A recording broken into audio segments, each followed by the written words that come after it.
Pues bueno, se supone que, de nuevo, esta es mi última clase, ¿no? Ya con esto termino. Y pues lo que hemos visto hasta hoy, vámonos a regresar desde el inicio, ¿no? Obviamente lo principio, lo básico que fue crear variables, distintos tipos de valores, lo que son una función, que hay argumentos, que muchas cosas, muchas características de las funciones y métodos, ¿no? También existen métodos. El encadenamiento de funciones, hemos visto un buen de cosas, ¿no? En el capítulo 2 vimos, pues, las diferencias, ¿no? Cómo se puede ocupar cada uno de estos tipos de datos, pues los principales que son el entero, el float, la lista y ¿cuál otro había dicho? Creo que el string. Esos 4 tipos de datos, pues, son los iniciales, ¿no? Son los primeritos, y, pues, existen un buen de porquerías, que son intersección, unión, negación para los booleanos, la igualdad, desigualdad, mayor que, menor que, is, not, not in, que son propiedad, o sea, que le pertenece, y que son, igualdad, ¿no? También. O bueno, es que es distinto de igualdad, es como pertenencia, es decir, son iguales, ¿no? Pero son el mismo, mejor dicho, porque no es lo mismo son iguales a son el mismo, ¿no? Un gemelo, por ejemplo, son iguales, los gemelos son iguales, pero no son el mismo, ¿no? Entonces, por ejemplo, ahí se nota, bueno, ahí se ve todo esto de las funciones específicas del tipo de dato, ¿no? En el capítulo 3 se vio el retorno vacío, la solución de errores muy sencilla y pues la creación de funciones, ¿no? Y pues obviamente también el concepto de retorno normal, ¿no? Retorno normal, vamos a decirlo, ¿no? Y el retorno vacío, que sería su contrario. Luego, pues en el capítulo 4 ya viene la indentación, el if, el for, el while, el try, el except. Entonces, o sea, hasta este momento ya son un buen de cosas, ¿no? Los primeros 4 capítulos son un buen de conceptos, un buen de texto, ¿no? Los primeros, de hecho, 2, pero el 3 y el 4 ya son un poquito más de práctica, empiezan a practicarle, ¿no? Y fue lo que son las condicionales, la indentación, que ya vienen las condicionales anidadas, los ciclos anidados, los ciclos, que es un ciclo, ¿no? El ciclo for y while, el de range, el break, todo ese tipo de cosas todo eso fue como la base, ¿no? Para poder empezar a hacer ciertos codiguitos, ¿no? Y luego ya con la 5 ya es un poquito más avanzado, ¿no? Ya en el 5 ya estamos viendo algo no solo básico, ya es un poquito más avanzado, ¿no? Que son las librerías, y obviamente la librería ahí te da la librería, el inicio de una librería, eso te da rienda suelta para que hagas lo que se te antoje, ¿no? Y la librería, pues hay librerías de todo tipo, pero nada más se introducen para que veas que existe una extensión, ¿no? Existen extensiones de, de Python. Y pues obviamente las extensiones son demasiadas, ¿no? Es como yo lo comparé con un mod del Minecraft, entonces pues obviamente los mods son infinitos y pues cada mod tiene sus propias características, ¿no? Entonces así consideren ustedes una librería. Una librería es una extensión de Python y pues cada librería tiene su propia documentación, sus propias funciones, métodos, clases, tipos de datos que son una clase, variables, etcétera, ¿no? Tienen sus propias cochinadas. Entonces, pues una librería es eso, ¿no? Y pues ciertos ejemplos que son los más sencillos son algunas librerías que se usan mucho, o no mucho, pero son muy fáciles de entender.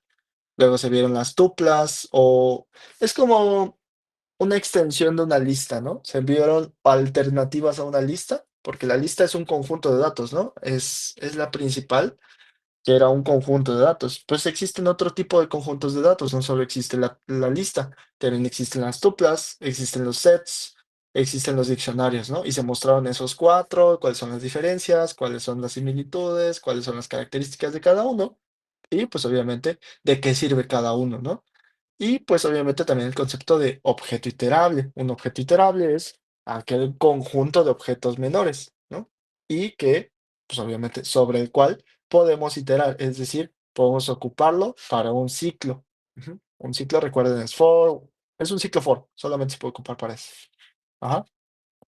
Hay muchos objetos iterables, algunos de estos son listas, tuplas, sets, diccionarios, range. Hasta ese punto, hasta el capítulo número 5 ya deberían de conocer esos 5 objetos iterables. De nuevo son lista, tupla, set y diccionario, bueno, y range, de hecho, son 5. Y ya después veríamos lo que hay, pues que hay muchas más, ¿no? Que son las series, los arrays, los data frame, los, hay muchos más, ¿no? Hay una cantidad muy grande de objetos iterables. Pero bueno, ese es el concepto. Un objeto iterable es, pues, aquel sobre el cual se puede iterar, ¿no?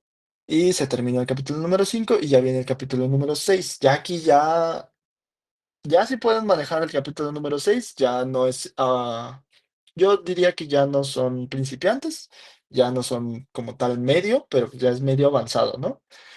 Es medio avanzado porque, pues, nos estamos metiendo a librerías, empezamos a meternos a librerías, ¿no? No, ese es el 7, perdón. Nos empezamos a meter a funciones ya como avanzadas. Y, pues, obviamente son las funciones anónimas, las funciones recursivas, las funciones de menú. Esas son ya funciones avanzadas que nosotros creamos, ¿no? Pero, pues, podemos crear distinto tipo de dato, digo, de función. Las funciones anónimas son aquellas que tienen un lambda, funciones recursivas son aquellas funciones que se llaman a sí mismo, y las funciones de menú son aquellas funciones que están esperando constantemente la respuesta del usuario, ¿no? Esa es una descripción básica, vamos a decirlo. Luego vienen las clases. Recuerden, una clase es el molde para los datos, para el tipo, es el tipo de dato, ¿no? Básicamente. Y es el molde que va a definir las características, las funciones, las propiedades, los atributos, todo lo que va a definir a un objeto. Ujú. Nosotros estamos creando objetos. Una clase define un objeto. Ajá. Entonces, cuando nosotros creamos una variable, ese es un ese es un objeto. Y el objeto tiene características. ¿De dónde? Pues provienen de una clase, ¿vale? Entonces, pues obviamente una clase necesita definiciones, necesita funciones y necesita atributos, ¿no?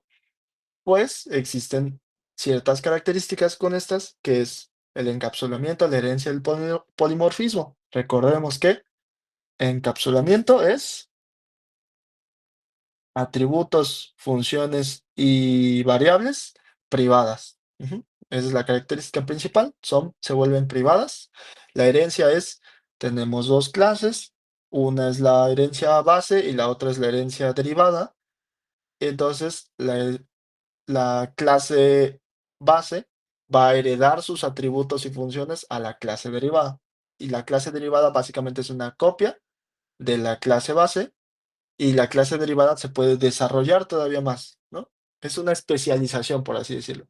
Un ejemplo muy claro es una clase animal y una clase perro, ¿no? Los perros están incluidos en los animales, pero los animales no están incluidos en los perros, ¿no? Los perros son una forma especializada de un animal, ¿no? Lo mismo con un pez, con un gato, con tal, todos son animales, pero cada uno tiene su especialidad.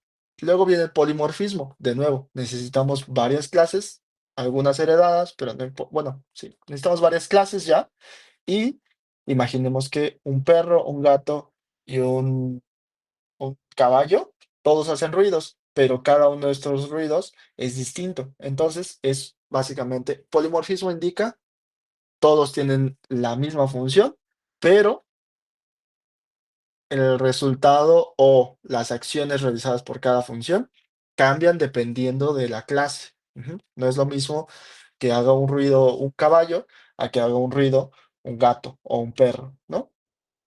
Eso es un polimorfismo. La misma método, pero distinto resultado, ¿vale? Luego vemos también archivos, que son apertura, lectura, escritura, carga y descarga. Y una función muy especial, que es la función de descarga de archivos en línea. Esta es muy, bueno, yo lo estoy utilizando ya bastante, ahora en el capítulo 7 y 8. Entonces, esta, si recuérdenla, ya está súper sencilla, ya está súper condensada y hasta tiene su documentación, entre comillas, para que nomás la ocupen, ¿no? Y vimos también la generalización de errores, que existen tres tipos: error de sintaxis, error lógico y error de runtime. Estos tres tipos de errores, el error número uno es culpa del programador. Si existe un error de sintaxis, es culpa del programador porque, pues, se le pasó un punto, se le pasó una coma, se le pasó un paréntesis, dos puntos, se le pasó dos comillas, unas comillas simples, una diagonal, algo se le metió, escribió mal, no declaró tal, no puso un igual. algún problema de que no escribió bien, eso es un error de sintaxis, ajá, y el único culpable es el programador, ¿no? ¿Por qué? Porque no lo puedo programar bien. O se le pasó, ¿no? Es normal que se te pase. Luego viene el error lógico. El error lógico también es culpa del programador. ¿Por qué? Porque un error lógico es cuando un programa sí se ejecuta, pero el resultado no es el que se esperaba. Ujú. Imaginemos que queremos hacer una operación eh, de multiplicación y resulta que sale una suma, ¿no? Quiero multiplicar 2 por 3, el resultado debería ser 6, pero me sale un 5. Es como, oye, pues eso qué pex, ¿no? Eso es un error lógico. El programador no pudo eh, conseguir la lógica correcta y conseguir el resultado correcto. Sí, sí ejecutó, pero pues no es el que yo quería, ¿no? No me sirve de nada si no es lo que yo quiero. Entonces, esa es la culpa, lo tiene el programador, ¿vale? También. Y el error de runtime o el error de ejecución, ajá, es decir, que a lo largo de la ejecución ocurrió algún error, ocurrió algún error inesperado, algo que no tenías esperado, sucedió. Y en este caso, no es como tal la culpa del programador, la culpa debería ser más como del usuario o de quien sea que esté usando el código. Pero normalmente no es culpa del programador, es culpa de la situación. Simplemente ocurrió algo que no tenía yo en cuenta y pues el problema no es mío, ¿no? El problema es de la situación. Como de que, oye, pues es que cómo iba a saber que iba a pagar impuestos. Ah, pues sí, ¿no? O sea, como tal, tú no tienes la culpa, ¿no? Nadie te avisó que tenías que pagar impuestos, pero, pero, la culpa de la solución sí la tiene el programador, que es que continúe el error, aún a pesar de haber ya encontrado el error, ahí sí es culpa del programador, porque imaginemos, ya me avisaron, tengo que pagar mis impuestos, ¿no? Y como, luego, ya cuando me llegue mi multota y me digan, oye, no pagaste impuestos, pues toma una multa, pues ya no puedo ocupar la excusa de, oye, pues es que no me avisaron. No, pues si te avisaron, tenías un error y no lo corregiste. Ahí ya es culpa del programador. ¿Por qué? Porque el programador no lo corrigió. Ujú.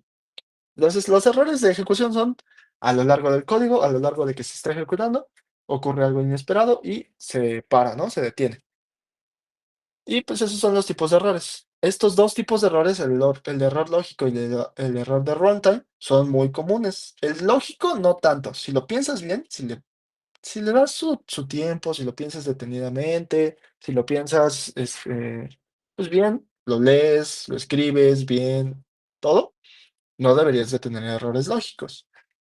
Pero es común cuando estamos empezando, que algo, no sé, no lo teníamos bien pensado o mejor dicho, hay muchos errores que son del tipo lógico, pero porque no tenemos la solución. O sea, no sabemos cómo hacerlo, pero lo hacemos a la brava, ¿no? Lo hacemos a lo que salga, ¿no? Ahora sí que me tiene que salir y pues lo, lo programo como sea, pero que salga. Eso puede ser un error lógico, ¿no? Pero bueno, el tema es más que nada porque es personas que no tienen experiencia, ¿no? Normalmente un error lógico sale porque no tenemos la experiencia, ¿no? Un error de sintaxis, eso es un error si es un error chiquito, como que, ya se me olvidó dos puntitos al final de tal línea, o se me olvidó una coma en tal lugar, se corrige rápido. Pero si no podemos corregir un error de sintaxis, entonces no sabemos programar. Directamente no sabemos programar. Porque un error de sintaxis es el error más sencillo y el error más básico de corregir. Si no podemos corregir un error de sintaxis, algo está muy mal. Si no podemos corregir un error lógico, es probable porque no tenemos experiencia. Y si no podemos corregir un error de ejecución, es porque no estamos entendiendo qué estamos haciendo. No es que no sepamos programar, sino que simplemente no sabemos qué estamos haciendo y estamos programando a lo loco, ¿no? Entonces, el error lógico y el error de ejecución son los más complejos de corregir, porque en el error lógico necesitas saber la lógica de lo que estás haciendo y en el error de ejecución necesitas saber lo que estás pensando hacer, ¿no? Lo que quieres hacer. Y pues eso, básicamente. Bueno, y en el capítulo número 7 ya nos presentamos ahora sí bien bonito con lo que son el NumPy, que es una librería de análisis numérico, estadístico, ah, es una librería de estudio, ¿no? De matemático, más que nada, que tiene muchos, pues sí, muchos estadísticos, etcétera, ¿no? Y generación de datos, y son simulaciones, se puede utilizar para las simulaciones, y como les dije en la clase pasada, pues existen distribuciones de la información, y se pueden ocupar un random con una distribución normal. Tal vez si ya están viendo probabilidad, van a ver que existen distribuciones de probabilidad, ¿no? Que son la probabilidad normal, digo, la distribución normal, la distribución uniforme, la distribución gamma, la distribución lambda, exponencial. Hay un buen de distribuciones que tienen parecidos, ¿no? Una de las más ocupadas es la normal. Ujú. No les voy a explicar qué es una distribución normal porque esto es programación, no probabilidad, pero créanme que la distribución normal es la más ocupada, ¿no? De las más ocupadas. Probablemente la más ocupada, pero porque es la más sencilla. Ujú. Bueno, entonces aquí ya les di yo un caso en el que se hacía un análisis con una distribución normal, se generaban datos, se hacía un pequeño análisis y esta parte es una visualización, ¿ok? Esto es un gráfico, todo esto es un gráfico, nada más, ¿no? Para poder graficar. Como tal, no se les va a enseñar a graficar, bueno, yo no les voy a enseñar a graficar, pero pues hay cursos de graficación, ¿no? Para graficar. Y en realidad es muy sencillo. Casi todos los cursos de gráfico te dicen, ocupa estas variables y ya estás, ¿no? Y ya, nada más te dicen eso.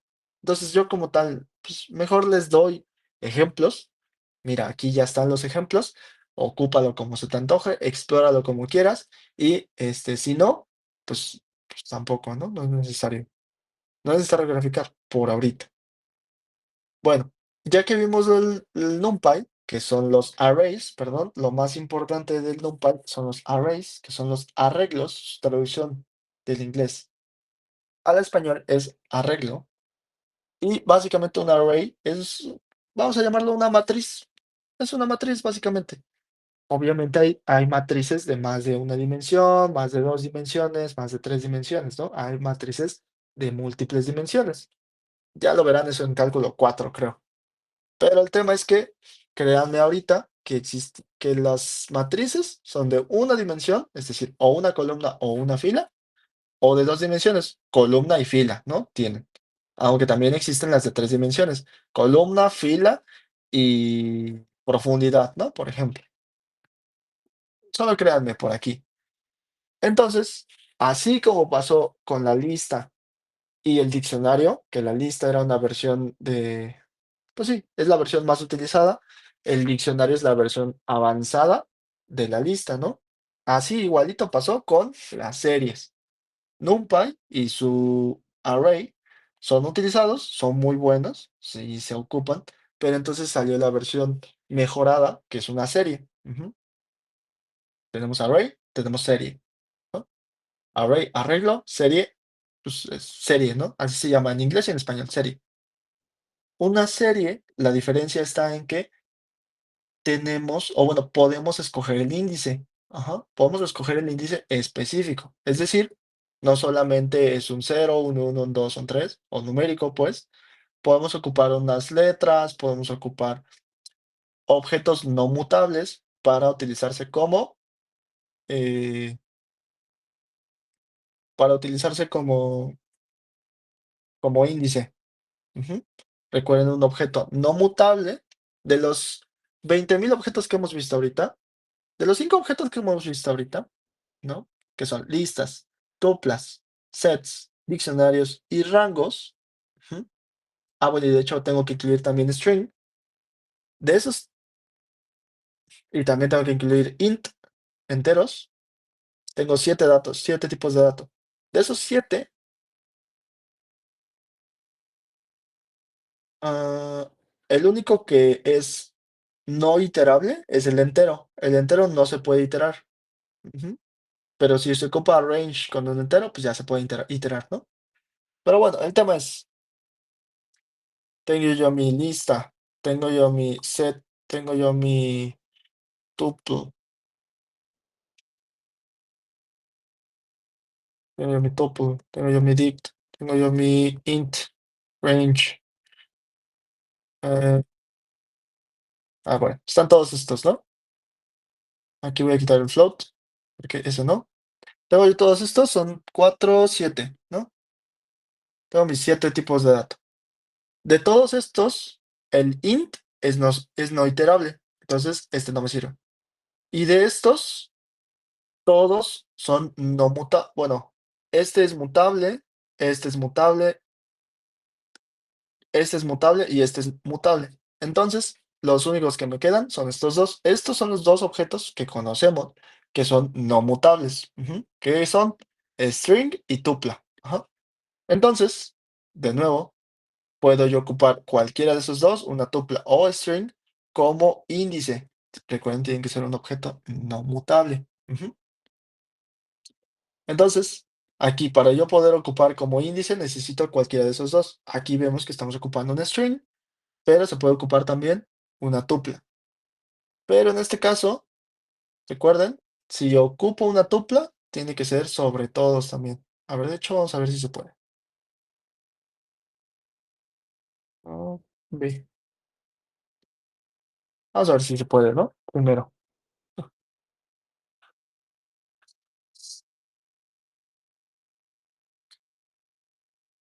Pero bueno, antes, en lo que vemos si se puede, una desventaja, o sea, sí tiene la ventaja de que puedes escoger su índice, pero la desventaja está en que la serie solo es de una dimensión. Ahí sí no se puede de dos, tres dimensiones, ¿no? Pero bueno, la serie solo se puede de una dimensión. Ah, vean, sí se puede. Una tupla se puede utilizar como índice. De hecho, lo voy a dejar.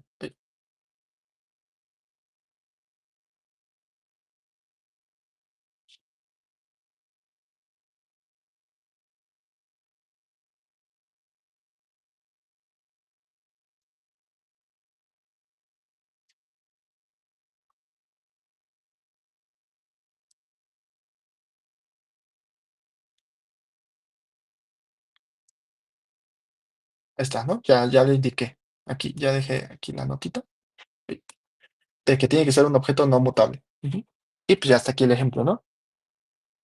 Eh, bueno, les recuerdo, la desventaja, tengo la ventaja de que puedo escoger el índice. La desventaja está en que solo es de una dimensión. Recuerden un array o un arreglo, pues, se permitía una cantidad infinita de dimensiones, ¿no? O sea, si querías 5 dimensiones, pues aviéntate, tú tienes tus 5 dimensiones y, pues lo que quieras, ¿no? Aviéntate. La verdad, no sé para qué quieras una matriz de 5 dimensiones, pero pues existe, ¿no? Se puede. Pero con las series no se puede. Las series son de una sola dimensión y son columnas, se consideran columnas, ¿vale? Luego, como son de una sola dimensión, pues no me sirve de mucho, ¿no? Necesito algo de 2 dimensiones. Y aquí es donde viene el objeto, yo digo que más importante de todo Python, que más he ocupado, la verdad, yo personalmente es el que más he ocupado, y es un data frame, ¿ok? Un data frame es una hoja de cálculo, básicamente, o una tabla en SQL. SQL es otro lenguaje. De hecho, hoja de cálculo o Excel, ya algunas personas lo consideran un lenguaje. Ajá. Pero pues eso es cada quien, ¿no? Cada quien lo puede ver. Pero bueno, el tema es que data frame. Un data frame es una hoja de cálculo, es un Excel, básicamente. Ajá. Y lo que pasa con un Excel es que, ¿qué te permite hacer? Pues puedes tener una tabla, ¿no? Y una tabla tiene la peculiaridad de que pues, es cuadradita y tiene índice, que son estos números, el 0, el 1 y el 2, y tiene columnas, ¿no? Y eso me sirve a mí mucho, o nos sirve en general, porque puedes organizar la información en una estructura que puedes encontrar dependiendo de su índice o su encabezado, ¿no? Entonces, eso te sirve muchísimo porque tú puedes ordenar la información en, en una tablita y la tablita la analizas, ¿no? Analizas por columna o analizas por fila. Y pues eso es una capacidad súper impresionante de análisis. O sea, eso tener esa capacidad es una muy buena capacidad, ¿no? Entonces, por eso es tan importante un data frame, porque los análisis normalmente se hacen sobre toda una columna, sobre un buen de filas que coincidan entre sí, sobre tal, tal, tal, tal, ¿no? Entonces, aquí esta es la forma de crear un data frame, es pandas, bueno, aquí se me fue. Para poder ocupar pandas necesito hacer una importación, import pandas as pd, ujú. Casi siempre se le llama pd, ¿por qué? Pues no lo sé, pero bueno, casi siempre se le llama pd, ¿vale?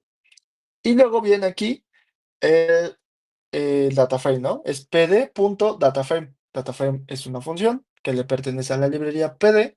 Ujú. Ah, no es cierto. Dataframe es una clase. ¿Ah?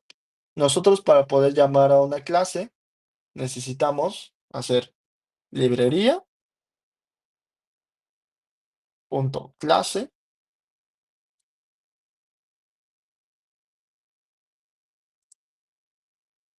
¿Qué onda con mi compu? Se está trabando.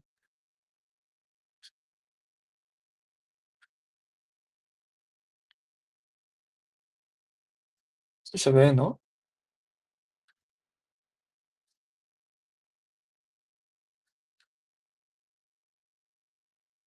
¿Sí se ve? Sí, ¿no? A ver.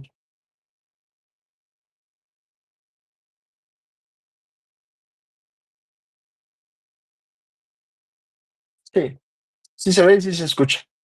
Ok, ya se fueron. Bueno, no importa. El tema es que es librería.clase, ¿vale?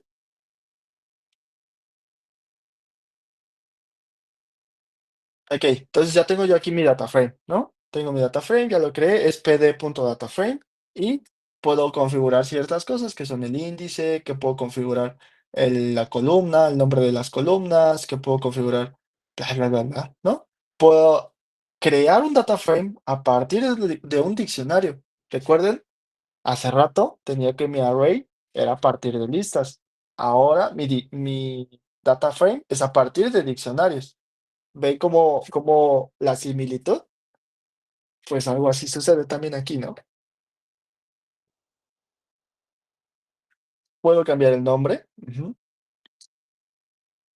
O sea, después de haberlo creado, puedo cambiar el nombre con un punto index o puedo cambiárselo desde la creación, ¿no? Index igual a tal, ¿no? Es un argumento. Y aquí se imprimen ambas. Se imprime uno donde se hizo la edición y el otro donde desde la creación se hizo, ¿no? Se le puso. Y luego, de nuevo, tenemos una tabla, ¿no? Una tabla nos sirve muchísimo. Una tabla la podemos ocupar, pues precisamente para acceder sobre su columna o sobre varias columnas, ¿no? Acceder a la información en varias columnas o encontrar datos de forma específica, ¿no? Nosotros tenemos columna y fila, entonces podemos podemos encontrar una sola celda. Nosotros, al encontrar una sola celda, pues ya encontramos el valor que está guardado en esa celda, ¿no? Si hacemos una búsqueda de una columna, la columna, de nuevo, se va a regresar como una serie, ¿m? Porque es solo una columna. Si nosotros hacemos una búsqueda sobre múltiples columnas, se va a regresar como una fracción de data frame, que es por lo tanto también un data frame. Ujú. Si nosotros buscamos una sola celda, un valor dentro de una celda, entonces pues, no sé, se va a regresar el tipo que esté guardado dentro de esa celda, ¿no? Y además, existe una forma, bueno, existen 2 formas de conseguir esos valores, ¿no? Uno es iloc. El iloc lo que hace es localiza por el índice, ¿no? Y el índice le vale caca el nombre de tu el nombre que tú le pusiste al índice, ¿ok? Entonces, yo aquí mi índice es alumno uno, alumno 2 y alumno 3, no es cero, uno y 2, ¿no? Pero cuando yo pongo un iloc, pues le vale caca y dice, no, pues yo lo voy a hacer por número, ¿no? Por posición, básicamente. Entonces voy a agarrar la posición cero en tus columnas y voy a agarrar la posición uno en tus filas. no, al revés. Voy a agarrar la posición 0 en tus filas y voy a agarrar la posición 1 en tus columnas. Ujú. Y eso me va a regresar un valor, ¿no? Fila 0, columna 1. La celda que esté en esa posición es la que me va a regresar. El valor que esté en esa celda es la que se va a regresar. Y aquí con un punto lock va a seleccionar el valor, pero aquí sí estoy dependiendo de los nombres que tienen asignados o la columna o el índice, ¿vale? Aquí sí le importa, pero con iLock no le importa. Con iLock solo le importa la posición. Con lock le importa el, el nombre de la columna o el nombre del índice, ¿vale? Y aquí es donde lo especifico. Lock es un valor, o sea, necesita valores, y los valores tienen que ser el tipo exacto del índice, ¿no? Tienen que ser el tipo y valor exacto del índice, ¿no? Y los enteros, o sea, cuando es un iLock, con enteros es más que suficiente, ¿no?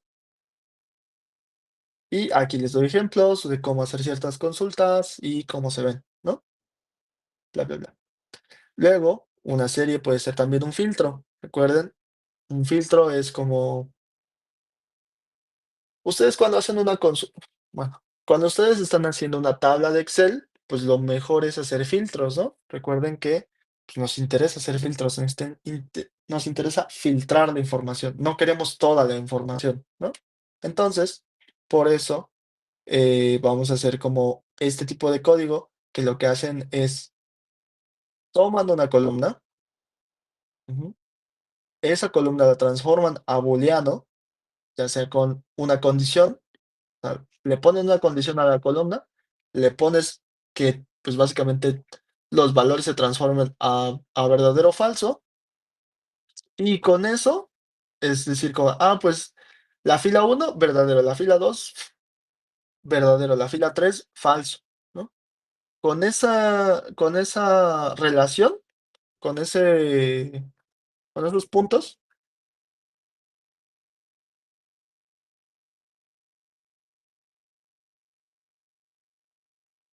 ya con esos puntos podemos hacer un filtro. Básicamente es como de, ok, alumno uno falso. Entonces ese no lo quiero dentro de mi consulta. Alumno 2 true, ese sí lo quiero dentro de mi consulta. Y es alumno 3 ese sí lo quiero dentro de mi consulta, ¿no?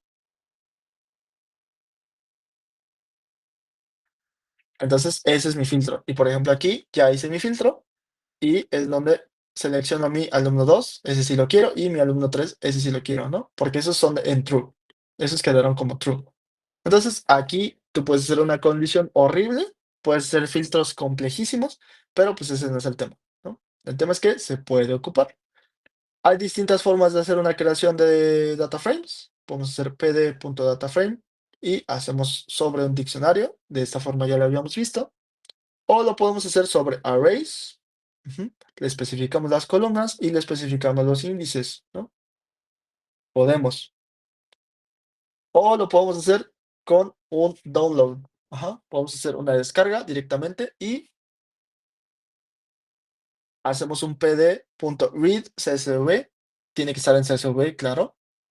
Y esta cosa ya lo convierte directamente, lo convierte eh, a un data frame, ¿no? pd.read CSV lee un archivo en CSV en comma separated values, lo descarga y, no es cierto, no lo descarga, lo toma el archivo, lo lee y lo carga, ¿no?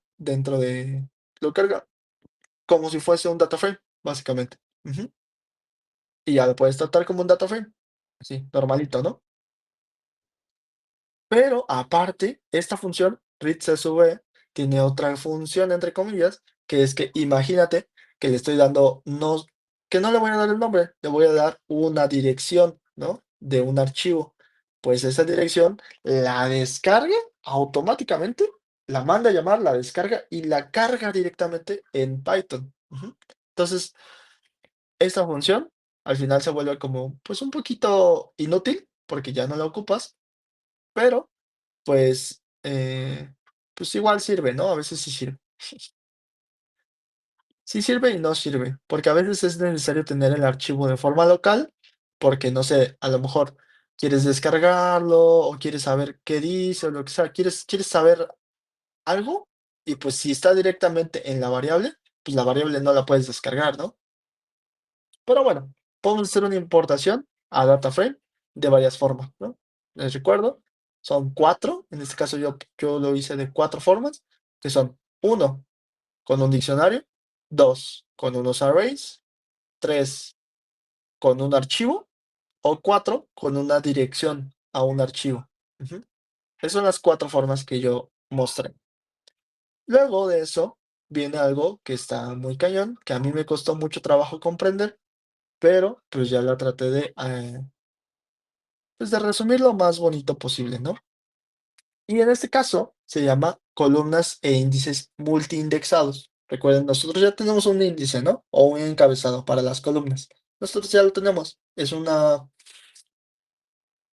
En este caso, el índice es 0, 1, 2, 3, 4, ¿no? Y en este caso es un, un encabezado, ¿no? Un encabezado único. Son invoice ID, branch, city, customer type, ¿no? Pero hay veces en las que los índices están multiindexados, como lo es con base inegi.csv. Vamos a ver si lo tengo por acá. No lo tengo aquí, pero pues, lo puedo descargar, ¿no? Nada más le pico ahí, se empieza a descargar. Aquí vemos que tenemos entidad federativa y luego grupo quinquenal de edad. Entonces tengo Estados Unidos total. Estados Unidos 0 a 4 años. Mexicanos, ¿no? Dicen mexicanos.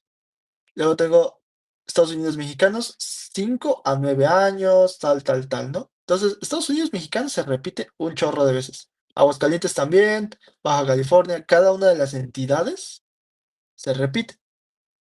¿Cuántas veces? Se repite la cantidad de grupos quinquenales que haya. Y viceversa. La cantidad de grupos no. Un grupo quinquenal se repite la cantidad de entidades federativas que haya. ¿Por qué? Porque aquí total lo encuentro una vez, pero aquí está total otra vez. Y aquí abajo está otra vez, ¿no? Y aquí abajo, de nuevo. Entonces, total está muchas veces, o bueno, aparece muchas veces, ¿no? Igualmente, Estados Unidos mexicanos, Aguascalientes, Baja California, es un índice multiindexado. Ujú. Es un índice multiindexado. Y aquí es donde le explico. Contiene múltiples nombres de columnas que se repiten. Total, hombres y mujeres, se repite varias veces. Se repite con cada una de las fechas 1990, 1995, 2000, 2005, 2010 y 2020. Ujú. Ah, por cierto, este archivo contiene los censos de población de México desde 1990 hasta el 2020. Este archivo, eso es lo que contiene. Los censos de población de México desde 1990 hasta el 2020. Entonces, si revisamos las columnas, entidad federativa y grupo quinquenal, verás que los índices se repiten de cierta forma, que son 33 valores distintos en entidad federativa y 23 valores por cada entidad, ¿m? Por cada grupo quinquenal, de hecho.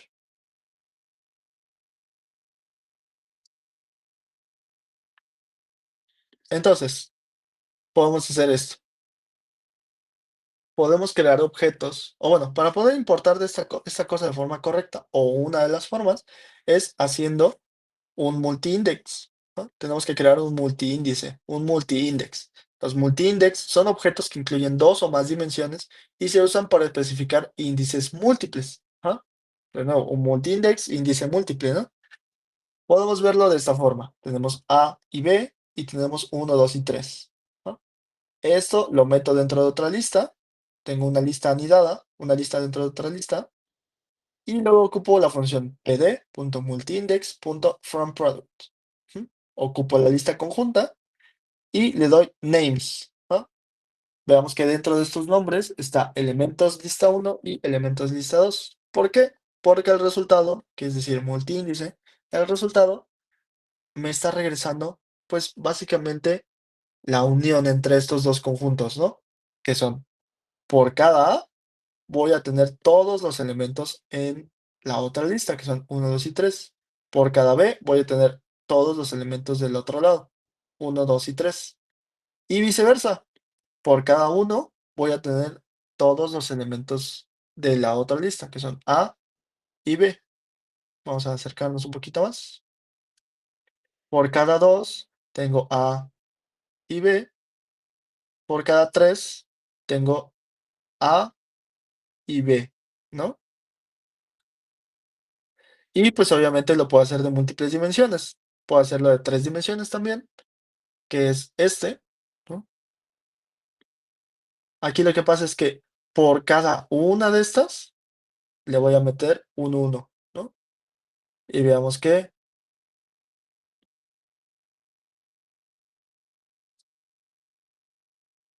tengo A1 y le voy a meter uno, 2, 3, 4, ¿no? Luego A2, este ya varió, pero este también está variando, ¿no? Y bla, bla, bla. Luego este varía y este también, este también, este también y este también. Y ya es como de que, ok, ya se me acabaron los de esta columna, entonces regreso al inicial y varío esta, ¿no? Y esta y esta y esta y esta y esta. Y ya. Entonces, eso es un multiíndice, ¿no? Luego, una vez que ya conseguimos el multiíndice, hacemos lo que queremos, ¿no? Que es, eh, importamos primero, ¿no? Ah, también, perdón, una cosa muy importante. Este archivo contiene un encabezado. ¿Qué es un encabezado?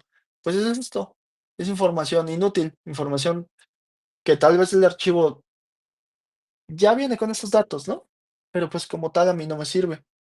Entonces, esos datos los tengo que quitar porque pues, son basura básicamente. En este caso son Instituto Nacional de Estadística y Geografía, INEGI, y son el título del archivo, ¿no? Población total por entidad federativa y grupo quinquenal de edad según sexo, serie de años censales de 1990 a 2020. Esos datos no nos sirven. Como tal, no son datos. Estos sí son datos, ¿no? Y hasta el final también tiene un pie de página, ujú, o una nota de página, creo. Estas notas, pues, no nos sirven, tampoco son información. Ujú. Entonces, también las tenemos que borrar. Para eso sirve el skip rows y el skip footer. Ajá. Quítate las primeras líneas y quítate, las últimas líneas, ¿no? Entonces, conseguimos esto. Ujú. Al importar, conseguimos esto. Pero veamos que la primera fila contiene las columnas, los nombres de las columnas, la segunda contiene nombres de columnas, y la primera columna contiene nombres de los estados y la segunda tiene nombres de los grupos quinquenales. ¿Ah? Tenemos que hacer una transformación. Ujú. Tenemos que conseguir una cosa. Uno, toda la columna de los que contienen los nombres de los índices de los estados, ajá, que contiene todos los nombres de los estados, de las entidades, y ese es esta. Esa columna es la número cero. La columna cero contiene, contiene todos los nombres de los estados, ujú, de las entidades. Para conseguirlo es un dfcompleto.log. Conseguimos todas las filas, conseguimos la columna cero, ujú, y luego eso lo transformamos a lista y conseguimos todos los datos únicos. Ujú. ¿Para qué? Para que me regrese solo los nombres. No quiero que me regrese los 759 datos que hay en esta cosa, en esta columna, ¿no? En la columna número cero, pues no me interesa que me regrese Estados Unidos, mexicanos, 20,000 veces, ¿no? Yo solo lo quiero una vez. Aguascalientes solo lo quiero una vez. Baja California solo lo quiero una vez. Por eso le estoy poniendo un únicos. ¿Mm? Al darle únicos, ya aseguro que precisamente eso, ¿no? Son únicos, ¿no? Los nombres solo se repiten una vez. Luego, eso es para la primera columna. La segunda columna es la que contiene todos los grupos quinquenales. Pero veamos que en ambas, en estas dos, en la lista número 2 y en la lista número uno, tiene un nombre que no me sirve. Entidad federativa no es un nombre de una entidad. Y grupo quinquenal de edad, pues no es un grupo no es un grupo quinquenal, ¿no? Total sí es un grupo quinquenal. No, no es cierto. Total tampoco es un grupo quinquenal. Total es. una columna, de hecho, creo. No, sí, total, sí es un grupo quinquenal, porque digo, pues ya agárrate todo, ¿no? Y ya lo demás, aquí sí lo vas dividiendo. Pero bueno, el primerito no es un grupo quinquenal, no pertenece como tal a, eh, a la columna, ¿no? A los valores, al índice, mejor dicho. Este no pertenece como tal al índice, pero sí es el nombre del índice.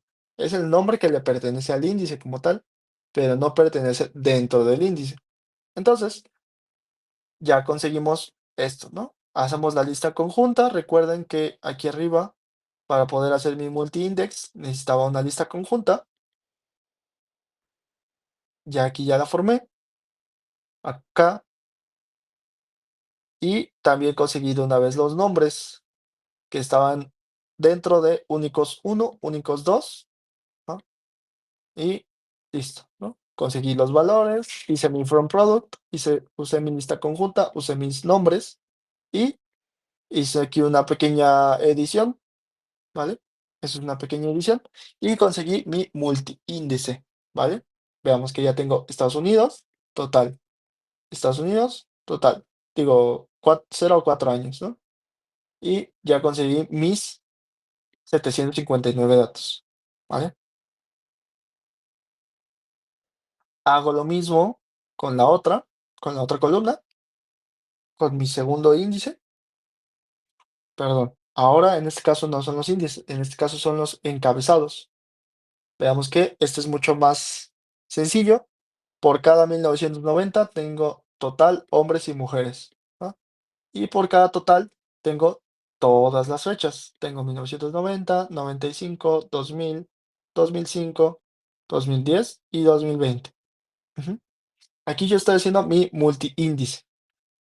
Una vez que yo ya hice mi multiíndice, recuerden, mi tabla original tenía dos columnas que no, que solo contenían los datos del índice, pero como tal no son datos, ¿no? Son el índice, pero no son datos. Entonces tengo que borrarlas. Borro la columna número uno y 2 y las fila uno y 2 también, porque estas, de nuevo, contienen datos, pero no son datos relevantes. Solamente contienen los nombres de los encabezados. ¿Ok? Estos son los nombres de los encabezados. Entonces, no me sirven, los tengo que borrar. Yo ya conseguí lo que quería, que son mi multiíndice y mi multicolumna, ¿no? Yo ya conseguí esas dos variables. Entonces, yo ya puedo quitar, ¿no? Lo que, lo que las contenía. Quitamos las columnas cero y uno y quitamos las filas cero y uno. Ujú. Y luego, además, puedo yo redefinir el índice por un multiíndice y redefinir la columna por una multicolumna. Y vean que si yo lo imprimo, ya se muestra mucho más bonito. Ujú. Tengo que 1990 se repite pues, solo una vez, pero se repite una sola vez por cada uno de los sexos, ¿no? Que son total hombres y mujeres. Y luego tengo aquí mi entidad federativa, solo lo tengo aquí una vez, solo se ve una vez, pero está a lo largo de todas las edades quinquenales. Ujú.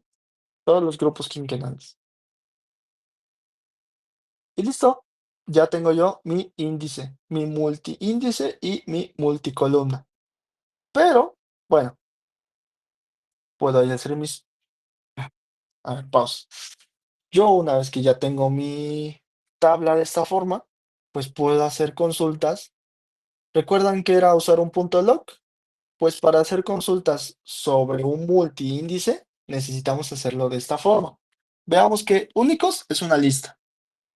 Si yo hago un único subíndice 3, eso es un elemento que le pertenece a la lista únicos. Entonces, esto como tal es conseguir el estado número 4. ¿Mm? Esto de aquí es conseguir los grupos quinquenales del 1 al 14. Estoy consiguiendo una fracción de una lista. Aquí esto es una fracción de una lista y esto es una fracción de una lista. Luego, veamos que 1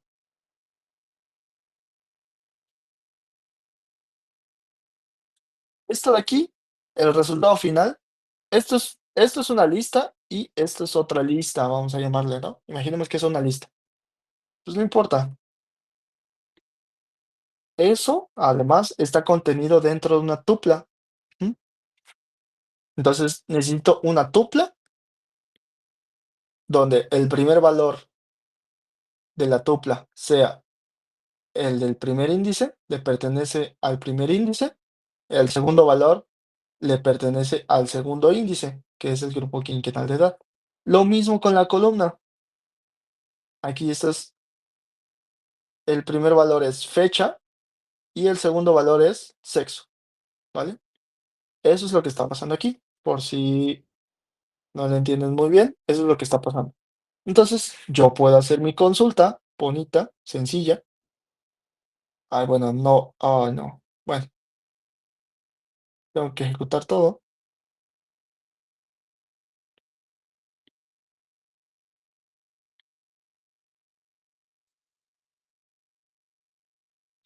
No, no se va a ejecutar tampoco. Tengo que ejecutar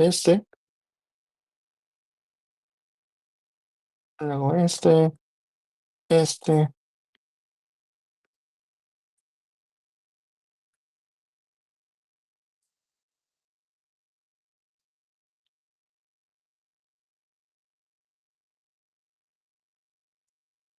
lo ejecuta.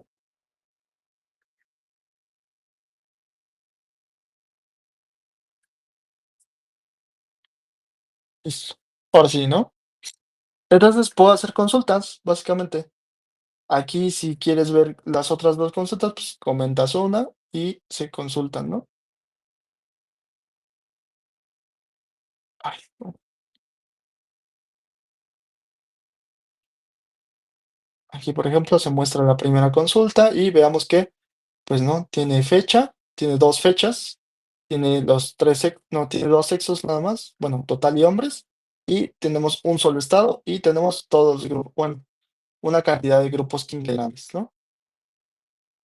Entonces, así podemos hacer selecciones cuando tenemos, pero aquí, por ejemplo, les muestro que si hacemos un único dato, yo estoy tratando de seleccionar únicos uno, únicos 2, únicos 3, únicos 4, el primer dato de cada uno, pues ese dato me va a regresar un string. Ujú. Es el dato que está contenido en la celda 0000, ¿vale?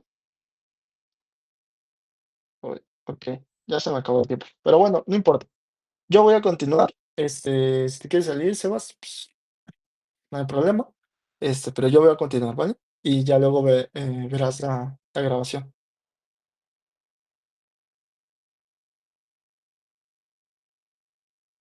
Bueno, como decía, eh,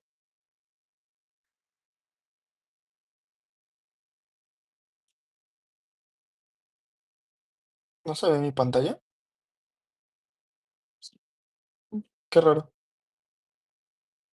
Pero bueno, imaginemos que queremos obtener el dato número 0000. El dato número 000 sería el de 81.249.645. Pero este dato tiene espacios y está con comillas. Por lo tanto, este espacio no es un número, es un string.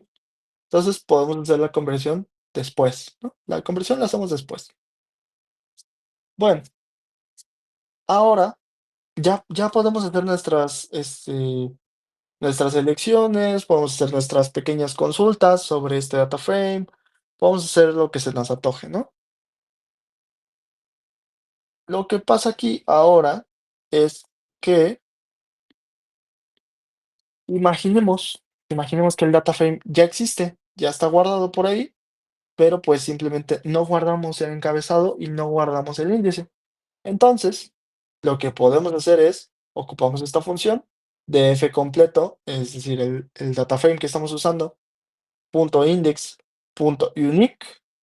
Al ocupar esta función y darle level 0 o 1, ¿m?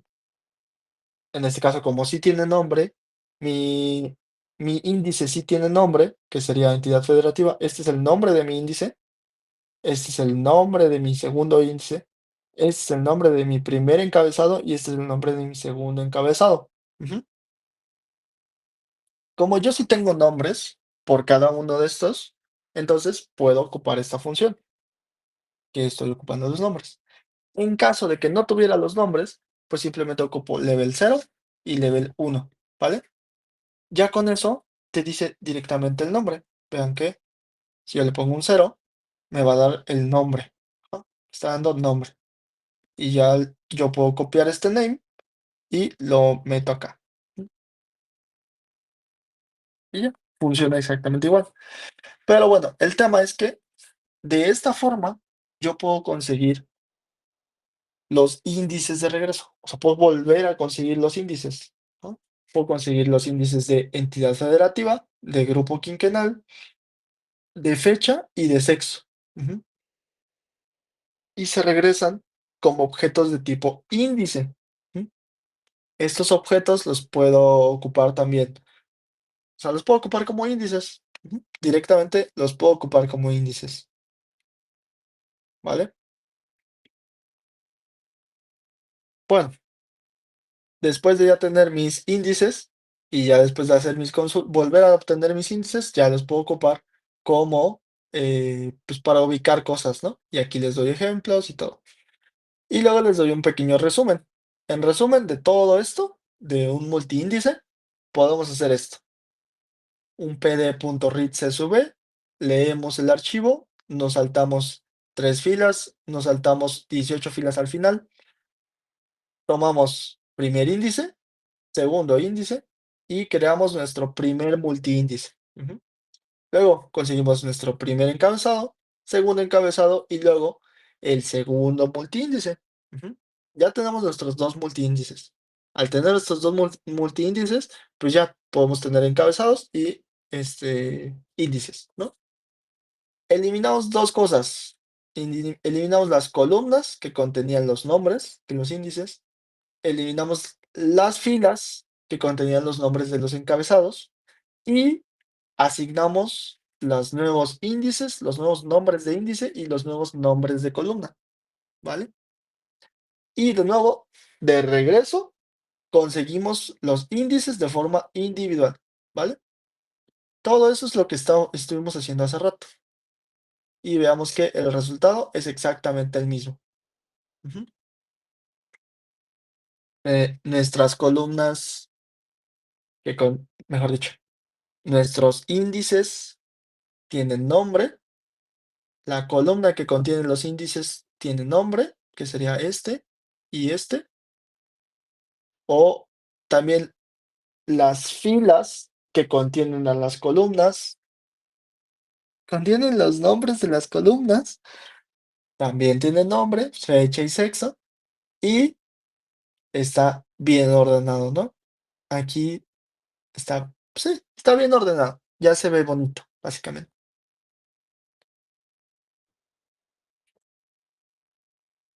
Ok,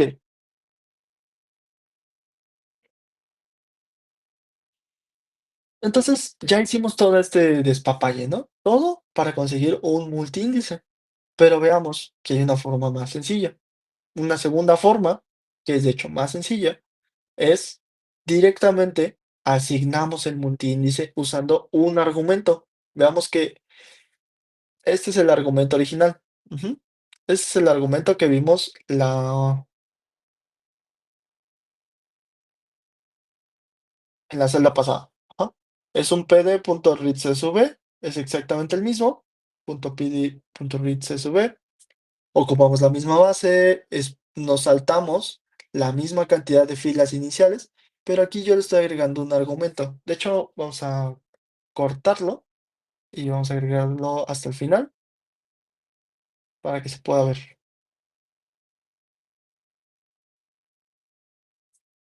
Ok, entonces, yo ya tengo este dato, ¿no? Bueno, yo le agregué este argumento. Y este argumento lo que dice es, asignamos directamente el multiíndice o índice, ujú, con index coin, ¿ok? Y veamos que en este caso podemos hacer otra cosa. Podemos conseguir solamente los arrays que contienen, ajá, los encabezados. Recuerden, un encabezado pues era 1990, 1, 2, 3 veces, luego 1995, 1, 2, 3 veces, 2000, 1, 2, 3 veces, etcétera. Si yo eso lo convierto a array, lo meto dentro de una lista y lo llamo columnas, eso mismo lo puedo utilizar como nombre de columna. Ajá. No necesariamente necesito un objeto multi-index, ¿no? Pero bueno, el tema es que yo ya conseguí mi nuevo nombres de encabezado, mis nuevos nombres de encabezado. Yo ya conseguí los nombres de mis nuevas columnas. Yo ya borré. Ujú. En este caso tuve que borrar un dato que era entidad federativa, porque, vamos a recordar, ¿no? Vamos de regreso hasta arriba. Si yo hago una importación, así como está, yo tengo estos datos, ¿no? Y hago una importación y digo, ok, estos dos son mi índice, pues entidad federativa no es un índice. Les recuerdo que entidad federativa no era un índice, era el nombre de los índices, ¿no? Pero no era parte del índice. Entonces, estos datos, estas dos filas, se tienen que tirar a la basura, ¿vale? Y eso es lo que yo hice aquí abajo, básicamente hasta acá abajo. Aquí, aquí tengo que yo borrar esas dos filas, que son las de entidad federativa. ¿No? Después de haber borrado esas dos filas, renombro los nombres de mis columnas, renombro los nombres que contienen a los... Aquí está algo un poquito raro, pero renombro los encabezados, básicamente, los nombres de los encabezados. Ajá. Aquí, este es un encabezado, este es otro encabezado, pues estas cosas tienen nombres, ¿no? Que eran, antes eran 0 y 1, ahora son fecha y sexo. ¿Ok? Entonces, el nombre de mi encabezado es fecha y el nombre de mi segundo encabezado es sexo. ¿Ok? Ya cambié los nombres de los encabezados y de regreso volví a conseguir los índices encabezados de forma individual, lo imprimo y veamos que volví a conseguir la misma estructura, los mismos datos, exactamente como estaba hace rato. Pero existe una tercera forma, ¿ok? Por si ya se habían desesperado, existe una tercera forma. Si pensaban que esta era la solución única, pues no, ¿no? Esta no es la única solución, existen varias formas. Y este, esta de hecho es de las más complejas, ¿no? Hay una más compleja, de hecho, todavía. Hay una forma más compleja todavía. Pero, pues obviamente el tema no es acomplejarlo, ¿no? El tema es que entendamos la solución, entendamos qué estamos haciendo, ¿no? Entonces, la primera vez obtuvimos primer índice, segundo índice y lo convertíamos a un multi-index. Convertíamos primer encabezado, segundo encabezado en un multi-index también. Y eso lo metíamos como nuevo índice y nuevo encabezado, ¿vale? En la segunda forma, dijimos directamente, pues estas dos columnas van a ser mis índices. Tengo un pequeño error por ahí, lo tengo que corregir con esto, lo corrijo y después de haberlo corregido, eh,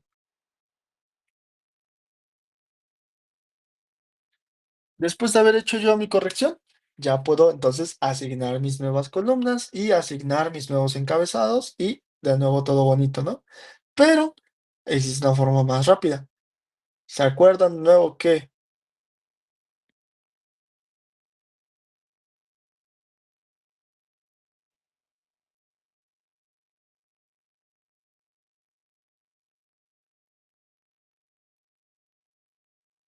¿Se acuerdan de nuevo que esta, déjenme lo inserto aquí?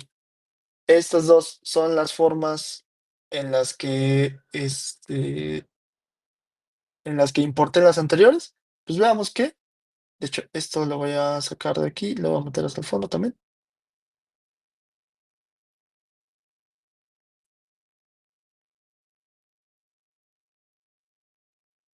para que sea más evidente. Veamos, de hecho, esto lo puedo quitar de aquí y lo voy a meter acá. Veamos que si yo ocupo un header donde le especifico exactamente qué filas son las que contienen a mi cabezado y yo especifico qué columnas contienen mi índice, con estas dos pequeñas cositas, yo ya me ahorré haber generado todo mi multiíndice, yo ya me ahorré haber generado mis índices individuales y luego un unique y quién sabe qué tantas otras porquerías tuve que hacer aquí arriba.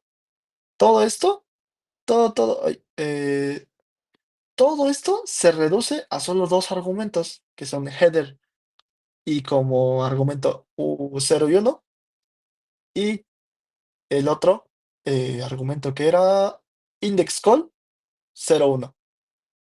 Y ya, solo por haber tenido estos dos argumentitos, ya directamente ya tengo mi multiíndice. Y veamos que ya no necesito hacer nada más. Solamente hago dffinal.index names, renombro los nombres de los encabezados y renombro los nombres de los índices. Este es el nombre de un índice, este es el nombre de otro índice, este es el nombre de un encabezado, este es el nombre de otro encabezado. Renombro esas cosas nada más, pero pues yo ya tengo mi multiíndice, ¿no? Yo ya directamente tengo mi multiíndice y ya lo conseguí todo, súper bonito, súper rápido. Solamente tuve que conseguir dos argumentos y ya, ¿no? Se chingó, se fue. Eso, esto que acabo de hacer yo, es un problemón en la programación porque, bueno, al menos a mí me pasa un buen, que aunque la forma inicial, la forma en la que empezamos a pensar, sí, es correcta, vas bien, todo lo que estás haciendo es correcto, el razonamiento es correcto, todo el procedimiento que vas haciendo es correcto, pero a veces es mejor investigar, explorar otras opciones y decidirnos por otro camino en vez de continuar por donde vamos, ¿no? Entonces, en este caso es como un poquito, como un poquito medio burla, un poquito medio como de que chale, porque hicimos todo este tema, todo este apartado solo para ver multiíndices, cuando en realidad se solucionaba con dos, pero con dos puntitos, ¿no? Con dos cositas, con dos argumentos. Entonces, ese tipo de cosas son el tipo de problemas que uno normalmente encuentra, que es rebuscar la solución. ¿Por qué? Porque uno normalmente, o sea, yo originalmente cuando estaba escribiendo todo esto, no sabía que existían estos dos argumentos, ¿no? Entonces dije, bueno, entonces tengo que crear los índices, tengo que crear las columnas, tengo que crearlo yo a manita, tengo que hacer un buen de cosas, ¿no? Entonces me hice toda mi investigación sin esto, ¿vale? Sin estos dos argumentos. Pero, pues ya después de que lo terminé dije, bueno, pues seguramente debe de haber una solución más rápida. Y empecé a buscar y encontré primero encontré este, index call, y luego encontré que header también funciona para encontrar los encabezados. Entonces era como, no, pues ya tengo la solución, súper rápido, súper veloz, ya no tengo que hacer nada, nada, nada, nada, ¿no?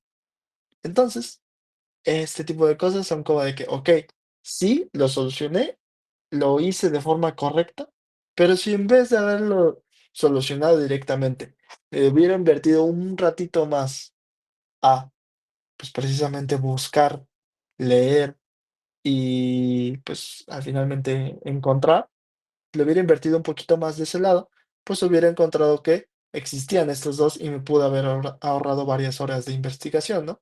Entonces ya tómenlo un poquito como, pues sí, como chiste tal vez, como burlita, pero pues tómenlo más como de que, pues a veces es mejor investigar, ¿no? Es mejor solo pues, ponerse a investigar un ratito y ya. Eh, Eso era yo lo que quería llegar con todo esto.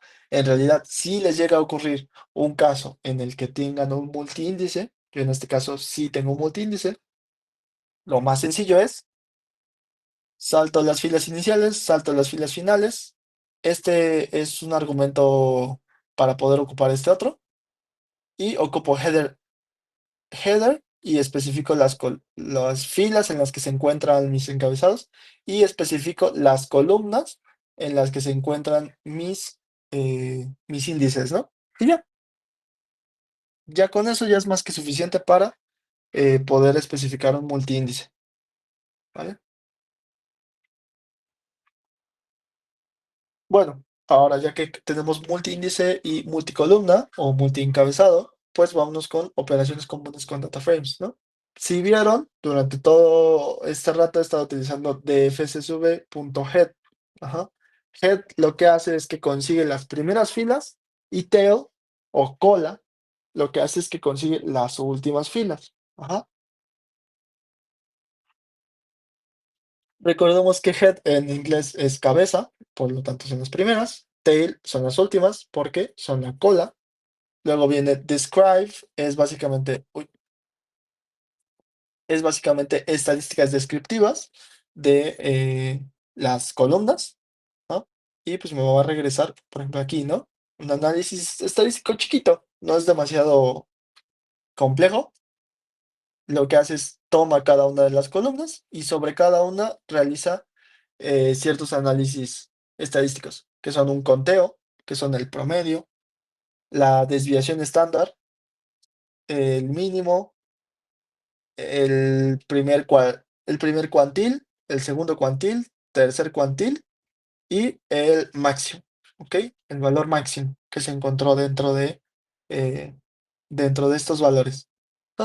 Es un resumen estadístico que probablemente ahorita no entiendan, pero pues conforme vayan avanzando en la carrera, lo van a ir entendiendo, ¿no? Y interpretando.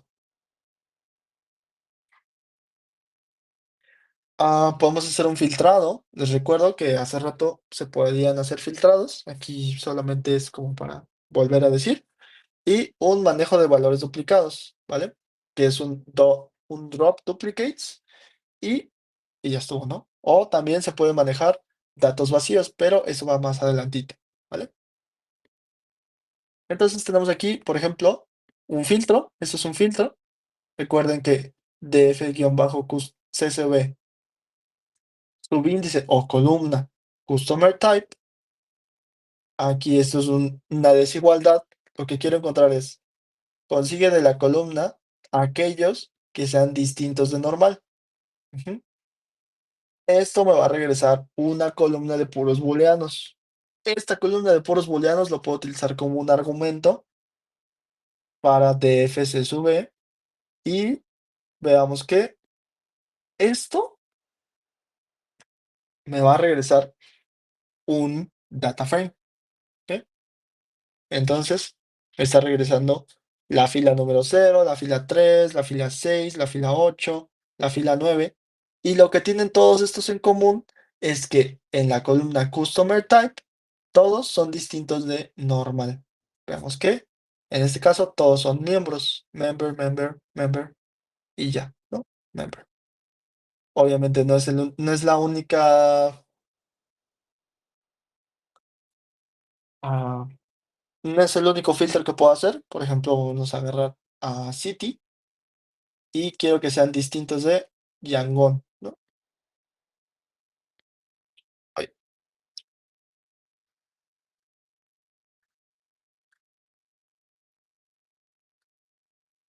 es que necesito hacer la importación porque esa no la hice.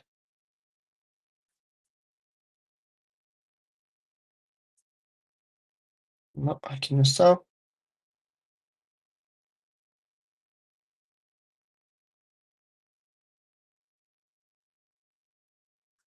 Voy a copiar este. Ahí está. Ahí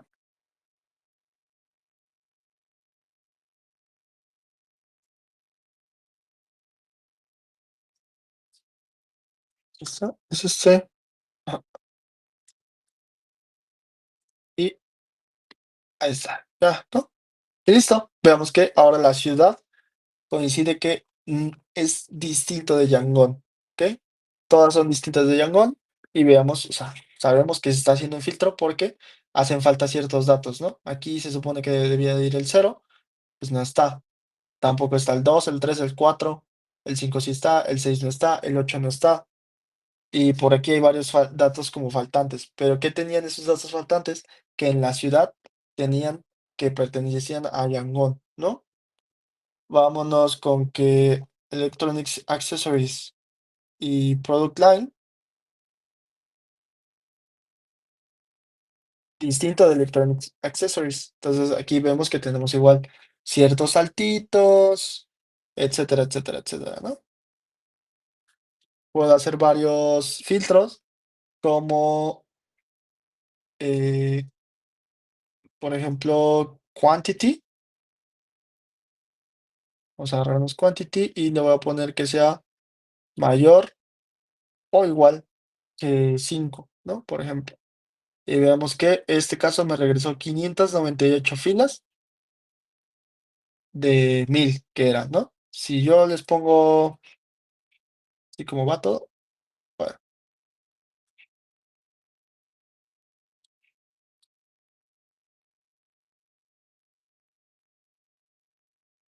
pues, si lo pongo así, todo, todo, todo como va, vemos que son 1000 filas. Ujú. En este caso son 598. ¿Y qué pasa si yo quiero hacer múltiples?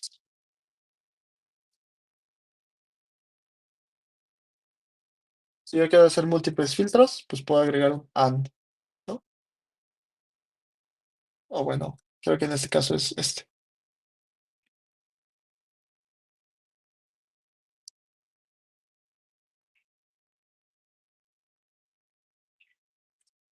Ah, mm,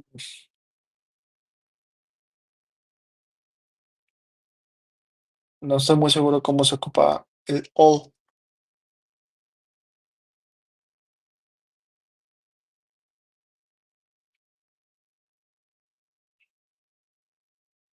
¿Es esto? ¿Es esto? Sí.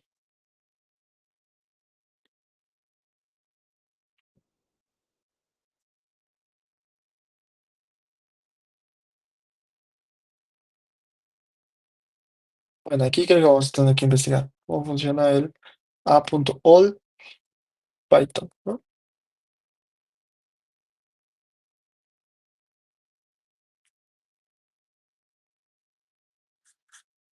No, aquí está mal, porque es Python, sí, pero es con pandas, ¿no?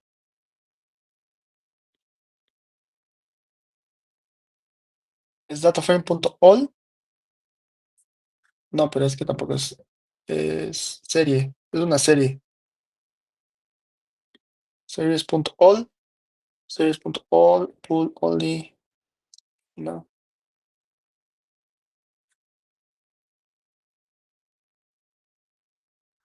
todos, no, pues no me importan todos, solo que quieres.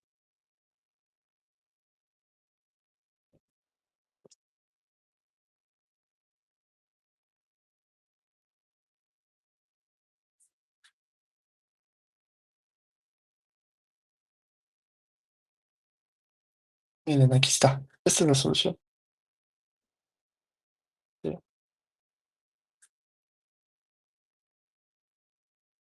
Necesito ocupar este comando.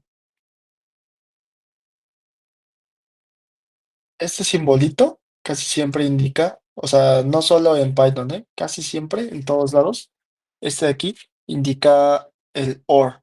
Ujú. Pero el problema está en que necesito ponerlos entre paréntesis, porque si no, no lo hace. Ahí está. Listo. Este sí ya lo está haciendo, ¿no? Como vemos, esta condición es exactamente igual a la otra. Entonces tenemos que cambiar esta otra. Vamos a decir que está entre 5 y 10, ¿no? Vamos a decir que es menor o igual a 10. Y listo.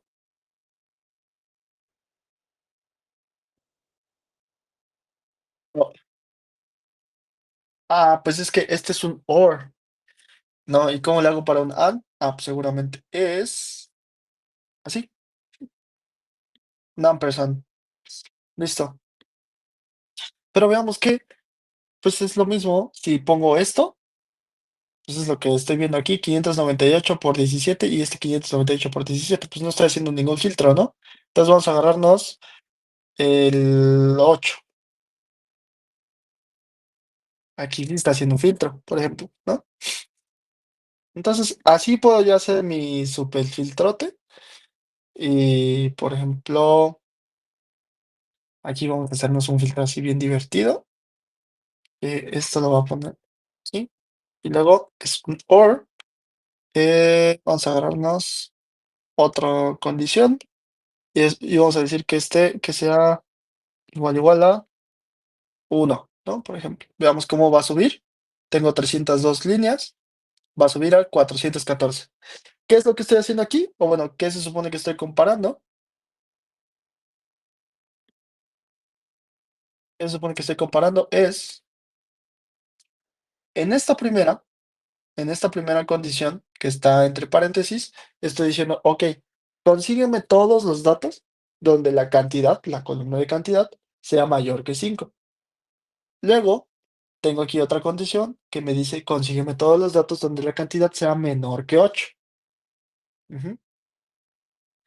Y luego te estoy diciendo, únelos con un AND, ajá, con un ampersand, es decir, ambas condiciones al mismo tiempo, se tienen que cumplir al mismo tiempo. Entonces, todo este paréntesis, toda esta cosa me está indicando, consígueme los datos de cantidad, sí, consígueme las filas tales que la cantidad, la columna cantidad, esté entre 5 y 8 sin incluir el 8. Entonces, veamos aquí que son 7, 5, 7, 7 o el 6 si es que estuviera, ¿no? Entonces son 5, 7, 6 o 7 pueden existir dentro de cantidad.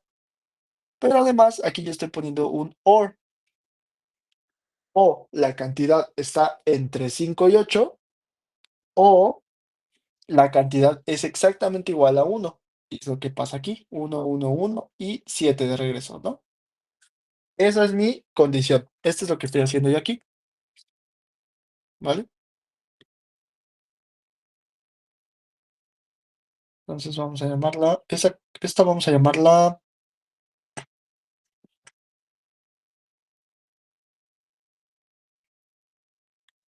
condición, ¿no? Condicional, no, triple condición. Y vamos a decir triple condición.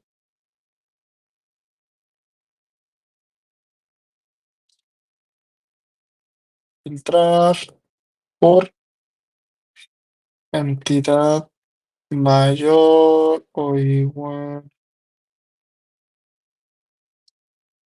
que 5 y menor que 8, o si la cantidad es igual, ay, igual a 1, ¿no?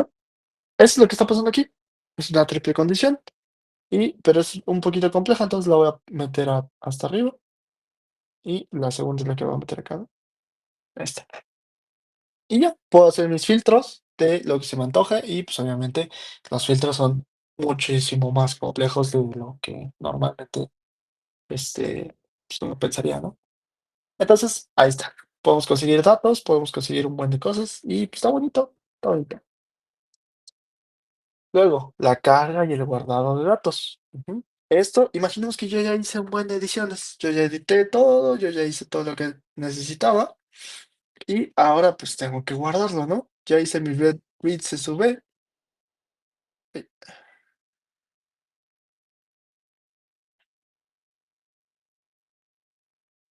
Necesito hacer mi download.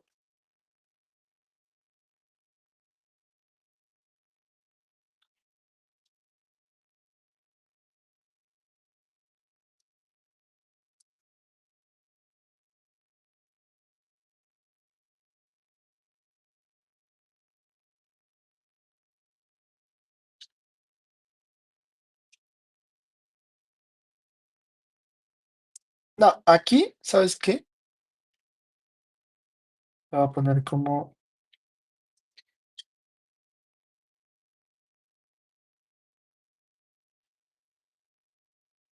ejecuta el código de 6.2.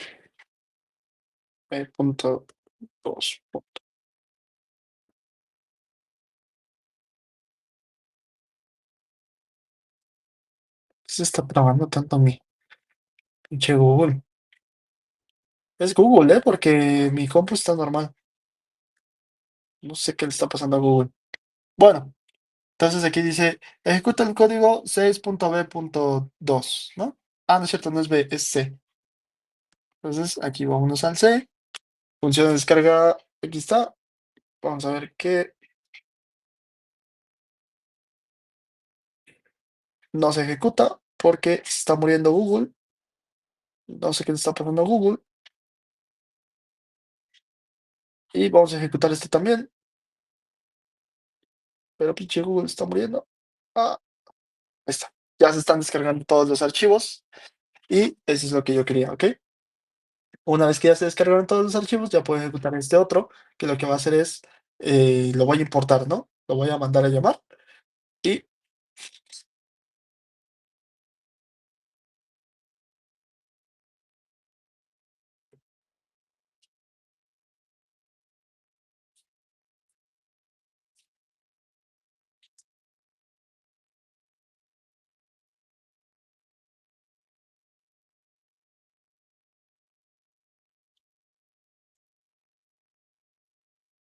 oh, fuck. Maldita Google.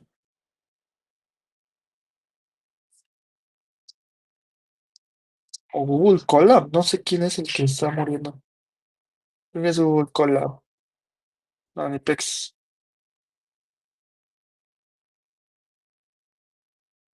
Ah, sí, volver a cargar. Ah, Ya se cansó el collab, ya no quiere. sí, murió.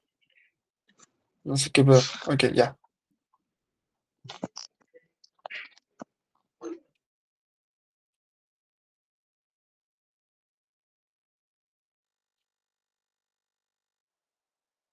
Yo estoy escribiendo, pero pues esta cosa no avanza.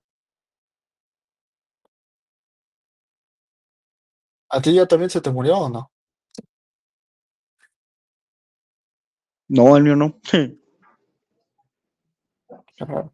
Bueno, ya le puse aquí la. Ay, pero tengo que volver a ejecutarlo. Ok, ejecuto este de acá, ejecuto este otro de acá. Vamos a esperar. Vamos a esperar un ratito.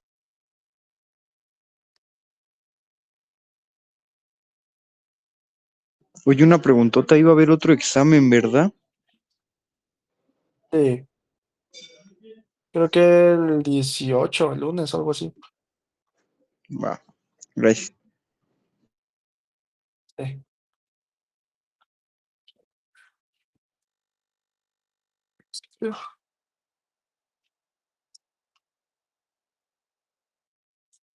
Ahora lo voy a checar aquí.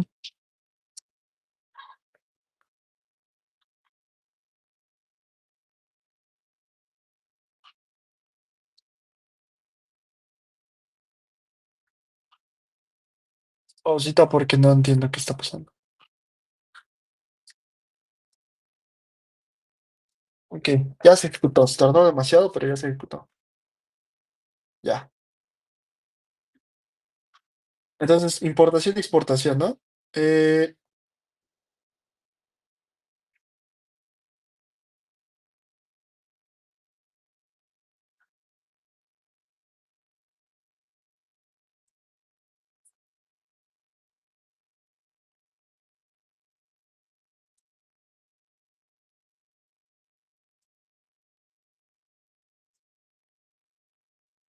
Sobreescribir. ¿Y ya?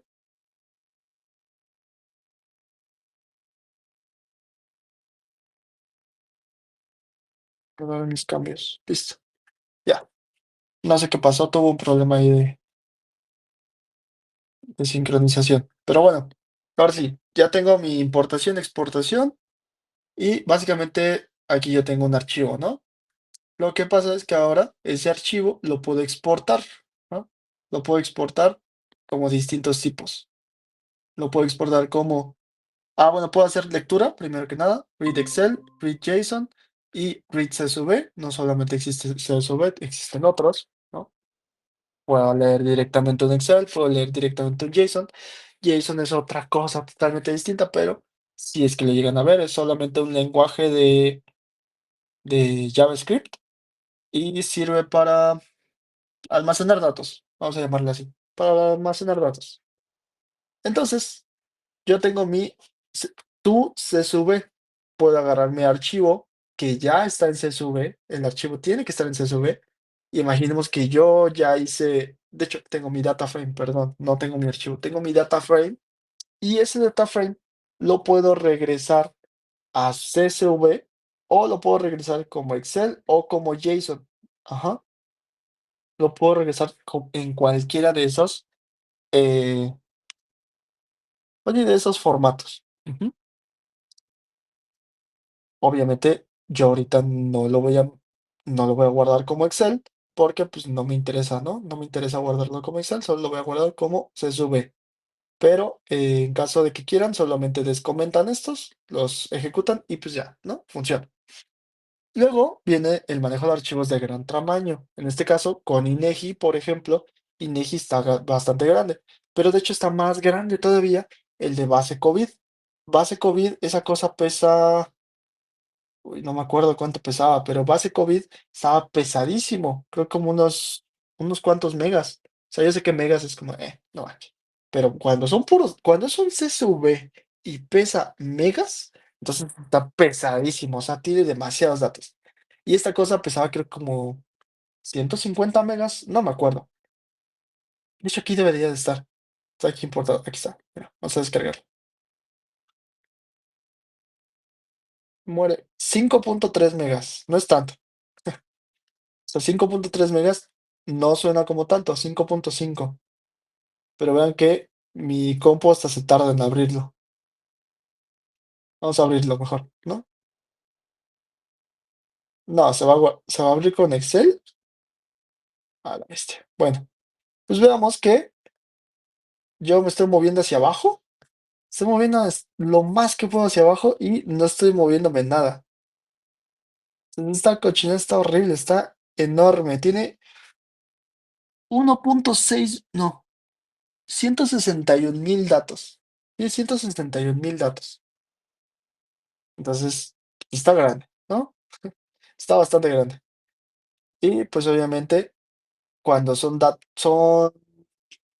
archivos así de grandes, pues a veces la compu se empieza a morir. Entonces, lo que podemos hacer es, hacemos varias cosas. Podemos hacer por cierta cantidad de líneas, chunk size, es decir, dividimos el archivo de 10,000 en 10,000. Ajá, 10,000 líneas en 10,000 líneas y eso lo vamos importando poquito a poquito. Lo vamos metiendo a alguna variable, lo vamos guardando, lo vamos haciendo lo que se nos antoje. Pero el tema es que, pues no, lo vamos guardando, ¿no? Básicamente. Y pues vemos aquí cómo hago una pequeña impresión sobre cada una de las importaciones. Hago un punto head, lo imprimo y veamos que se va imprimiendo pues pedacito en pedacito, ¿no? Pedacito uno, pedacito 2, pedacito 3. Y ya, así hasta que termine. Otra forma es, puedo optimizar la memoria. Imaginemos que yo ya tengo mi dtypes, mi chunk.dtypes. Chunk es una fracción del archivo. Dtypes son los data types, son los tipos de dato. Ajá.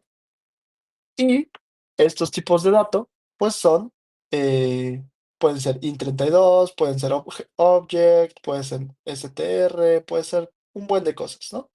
Entonces, yo al ver esto, digo, ok, tengo estos tipos de datos, ¿cuál se puede optimizar?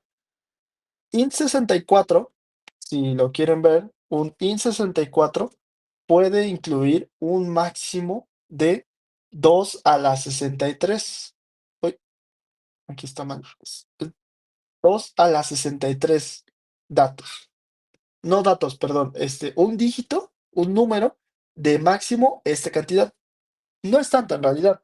2 a la 63 no es tanto. Son 9.223.372 billones, 36.854 millones, 775.808. Como tal, o sea, hay números más grandes, ¿no? Pero como tal en la práctica, pues así como que de verdad llegar a este número es muy raro. O sea, creo que no existe en realidad, ¿no? O sea, tal vez la cantidad de átomos que hay en la playa o no sé, algo así, pero es un número muy, muy raro, ¿no? Que existe. Entonces, pues dices, bueno, no necesito tanta información. Con un 2 a la 31 es más que suficiente, ¿no? 2 a la 31 veamos que son 2 millones. Básicamente, si el número no rebasa los 2 millones, entonces está bien. Si el número ya rebasa los 2 millones, pues ya puedo tener problemas. Pero el tema es que si yo agarro un 2 a la 31, yo creo que la mayoría de datos, al menos que están dentro de base COVID, son suficientes, ¿no? Está bien, se pueden almacenar. Entonces, aquí int64 no es necesario. Con un int32 es más que suficiente. Y aquí, al hacer yo mi importación, mi punto read csv, también, puedo leer solo columnas específicas, ¿no? Puedo leer solo cierta cantidad de columnas y puedo tomar cierta cantidad de objeto, digo, cierto tipo de objeto específico. Ujú.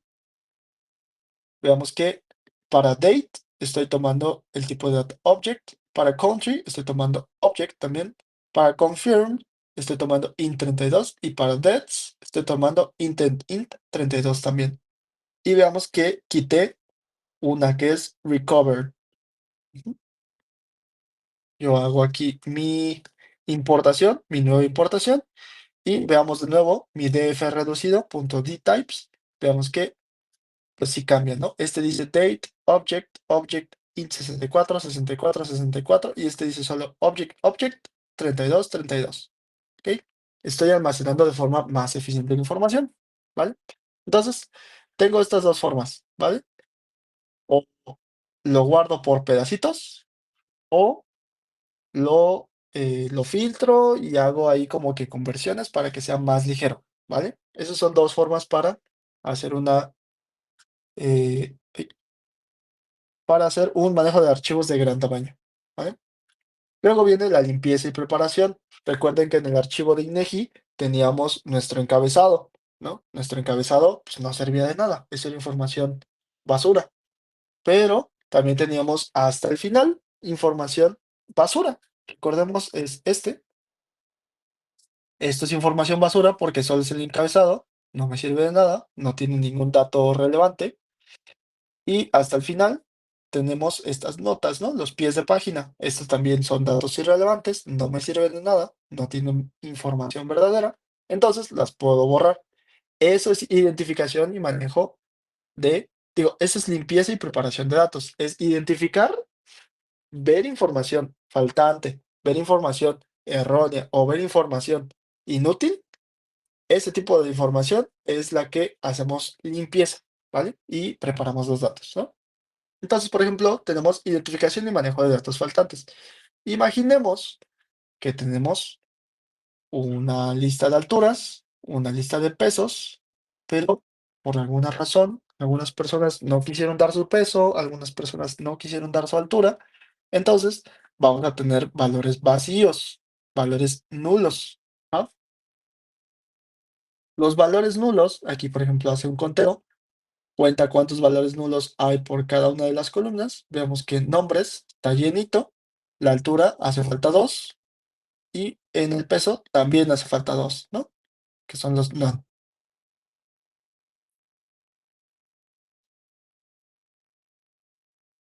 Mm, Ok, entonces hace falta eso, ¿no? Yo puedo manejar estos datos faltantes de varias formas. Uno, puedo eliminar todo el registro. Imaginemos que aquí este dato le hace falta, entonces yo puedo directamente como, no, pues ni modo, no me sirve esta persona, la voy a borrar, ¿no? Huevos, la borro. La otra es, veamos que, de hecho, este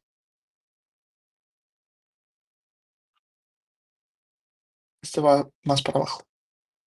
La otra es rellenar los datos faltantes, ¿no? Si los huecos, por ejemplo, en este caso, pues no puedo borrarlo, ¿no? O sea, si borro esto, borro toda la información de todos los demás censos que sí existen, ¿no? Borro toda la fila, pues. Entonces, no lo voy a borrar. Lo que puedo hacer es, ok, va, no la borres, pues rellénala, la tienes que rellenar. ¿Con qué? Ah, pues con el promedio. Usa el promedio y rellénalo con eso, ¿vale? Y ya. Ah,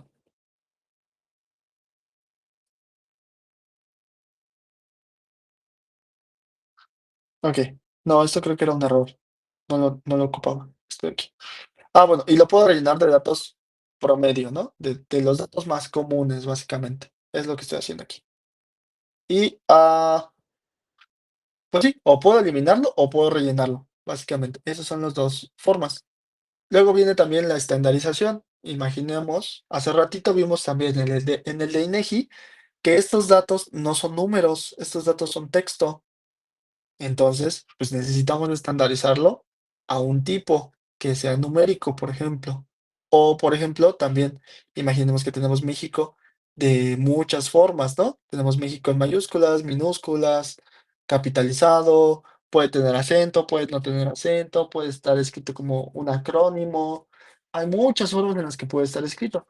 Entonces, necesitamos hacer una estandarización, ¿vale? Al hacer una estandarización, estamos conscientes de que hay diferencias, puede haber diferencias en los datos, pero lo estamos convirtiendo todo a un solo tipo, a un solo dato. ¿Para qué? Para que haya coincidencia y para que sea consistente, ¿va? Lo que queremos aquí es la consistencia, evitar inconsistencia, ¿no? Entonces ya, eso es básicamente lo que hacemos. Es un ejemplo, por ejemplo, es un ejemplo, mejor dicho, hay un ejemplo.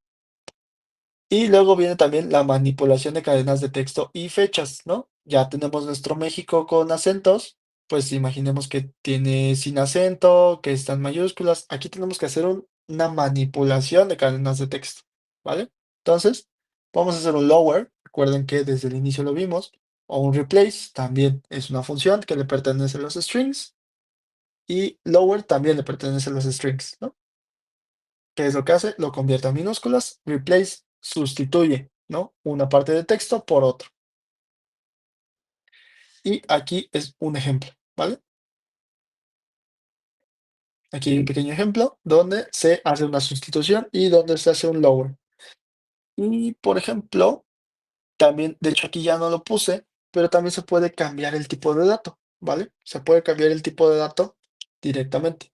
Recuerden, aquí, ya les dije otra vez, estas columnas no son texto, ay, al revés, no son enteros, son texto. Eso, pues no me sirve, yo no puedo hacer análisis sobre textos. No hay una escala como tal sobre un texto, ¿no? Entonces, lo que tengo que hacer es lo transformo todo esto a numérico y ya los números, ahí sí ya puedo hacer un promedio, ya puedo hacer una suma, ya puedo hacer lo que se me antoje, ¿no? Entonces, ahí se me pasó aquí agregar un ejemplo de cómo hacer una conversión de texto a números. Pero pues es muy sencillo. En realidad es muy sencillo. Es un str.toType hacia tipo y ya con eso ya es suficiente. ¿Ok? Ya con eso ya haces el cambio. Pero bueno, estos son solo ejemplos y aquí se me pasó, de hecho, me acabo de dar cuenta de que me hacían falta el resumen, ¿no?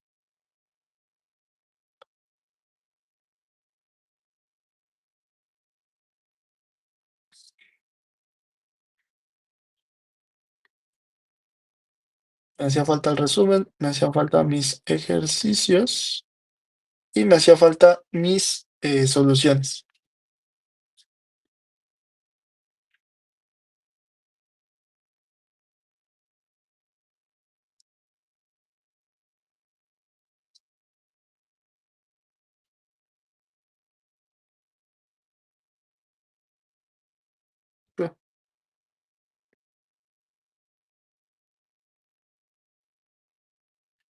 Se está muriendo mi collab, no entiendo muy bien qué está pasando. Pero bueno, ya. Aquí esto es lo que me faltó. Me faltó hacer un resumen, ejercicios y soluciones, pero pues ya fue más que suficiente. Yo creo que ya para pandas y para pandas y para NumPy ya fue más que suficiente. Y lo que le viene es proyecto compilatorio, análisis demográfico de base de datos de los censos de población mexicana desde 1990 hasta 2020. Esto básicamente es mi proyecto, es el proyecto que yo hice cuando yo estaba en su posición. Cuando yo estaba con Cobian como estudiante, yo también hice un proyecto. Bueno, obviamente era en equipo, pero pues lo hice básicamente todo yo.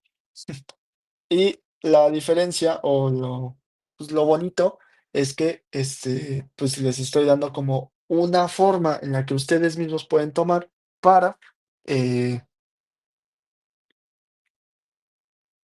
¿es el C o es el A? Sí. Eh, lo pueden tomar ustedes para pues, basarse y realizar su proyecto, ¿no? Más o menos de aquí. Obviamente les doy más o menos cómo le deberían de hacer, más o menos, porque este es un ejemplo con mi proyecto y pues lo pueden ocupar pues para darse una idea, ¿no? De cómo hacerlo.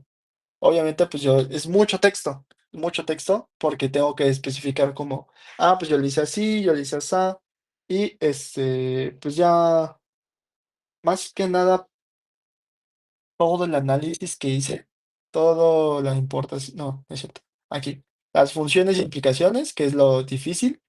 Todo esto, pues sí estoy siendo bastante riguroso y estoy diciendo como de, pues es que lo pensé así, y me salieron tales errores, existen tales errores, si te ocurre este error, pues esta es la solución, tienes que hacer una transposición, tienes que hacer tal cosa, aquí se ve muy, muy aglutinado, se ve demasiado lleno, entonces lo puedes hacer así, y es una forma de graficar más bonita.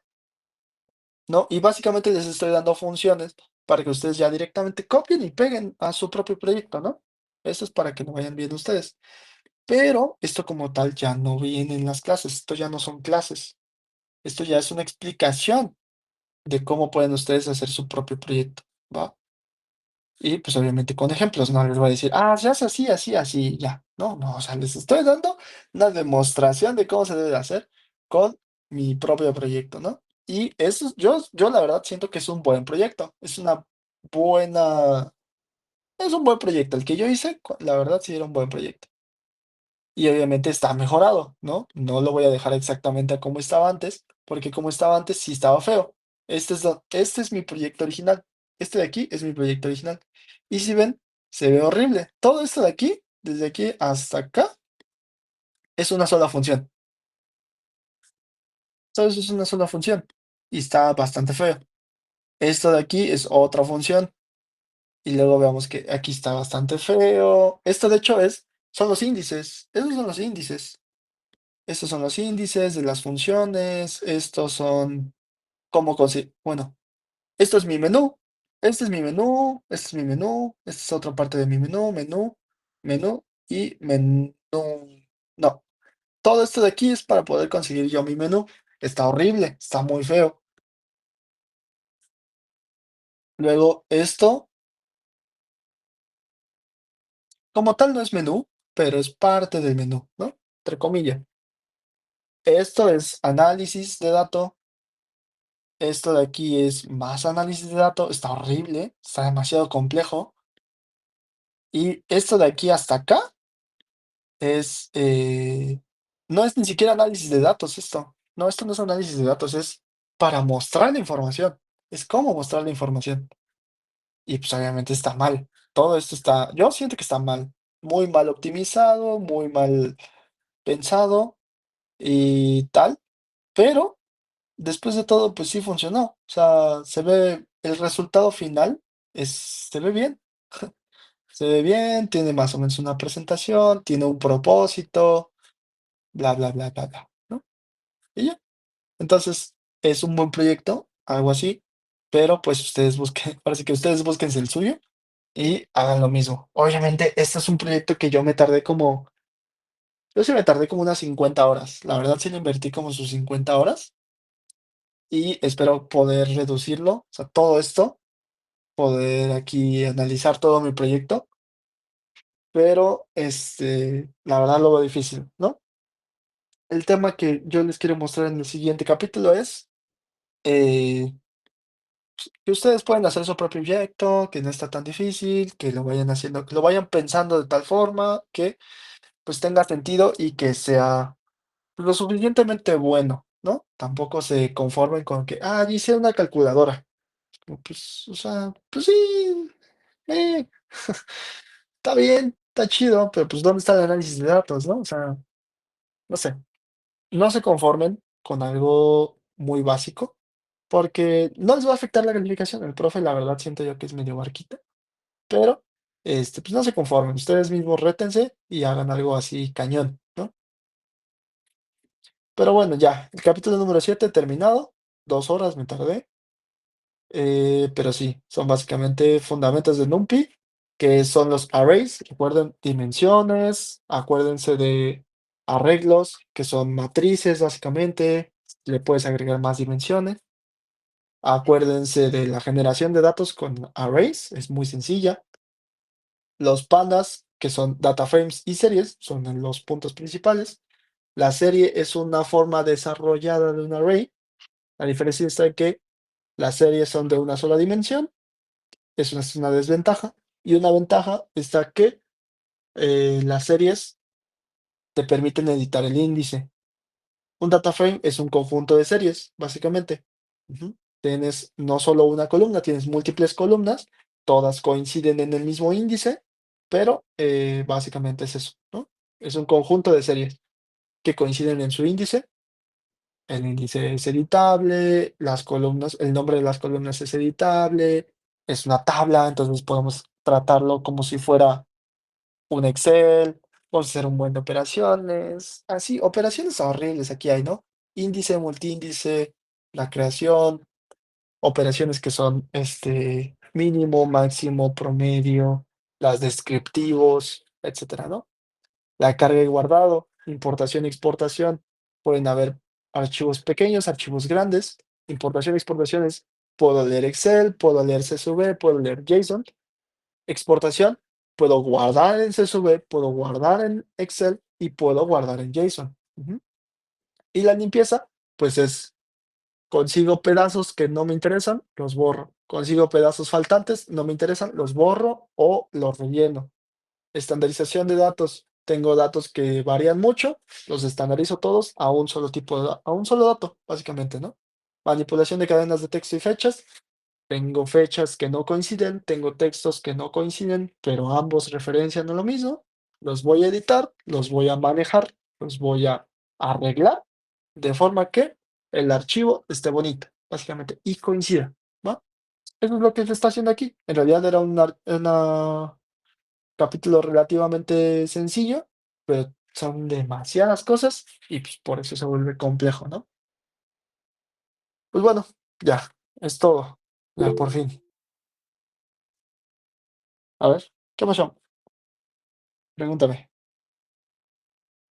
Era solamente para hablar ahorita termina la clase. Ok. Sí, pues dime, ya terminé la clase. Este, esta parte la estás grabando, ¿no? Sí, todavía. Ahorita puede ser después de terminar de grabar. Ok. Bueno, pues, adiós a los de YouTube.